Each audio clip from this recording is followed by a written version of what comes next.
Transgender పుట్టుకతో ఒక అబ్బాయి ఉన్నాడు అనుకోండి. బట్ అతనికి మైండ్ లో ఏముంటుందంటే అమ్మాయి ఫోకస్ ఎక్కువ వస్తుంది అతనికి. కానీ టెస్టోస్టెరాన్స్ ఇలా ఉన్నాయి కాబట్టి అతన్ని మేల్ ఆర్గన్స్ డెవలప్ అవుతాయి. రాను రాను మెల్లిమెల్లిగా మైండ్ లో అది ఫిక్స్ అయిపోతుంది, అదే ఆలోచన వస్తూ ఉంటుంది అతనికి.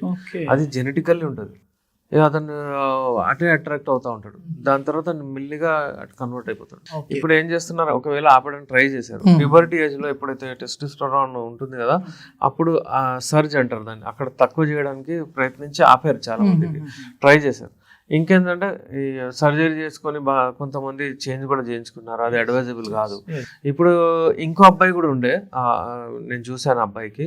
ఆ అబ్బాయికి ఇట్లనే లక్షణాలు డెఫినెట్లీ అటే పోతున్నాడు అతను. ఆ నడుగు అయితే. కానీ అతనికి వాళ్ళ పేరెంట్స్ ఏం చేశారంటే, ఇతను అట్లా చేస్తున్నాడని అబ్బాయిలో మేల్స్లో తీసుకొచ్చి ఎక్కువగా మనుషులు పెట్టడం, ఆడవాళ్ళ దగ్గర తీసుకుపోవడం, అది ఇది పెడితే అతను కన్వర్ట్ అయ్యాడు. అంటే రివర్స్ అంటే మేల్ లాగా అయిపోయాడు అనుకోండి. అయితే ఏంటంటే అప్పుడు కన్వర్షన్ ఉంటుంది. అది కొంతమంది ఆపలేము మనం, ఎందుకంటే వాళ్ళ మైండ్లో ఫిక్స్ అయి ఉంటుంది.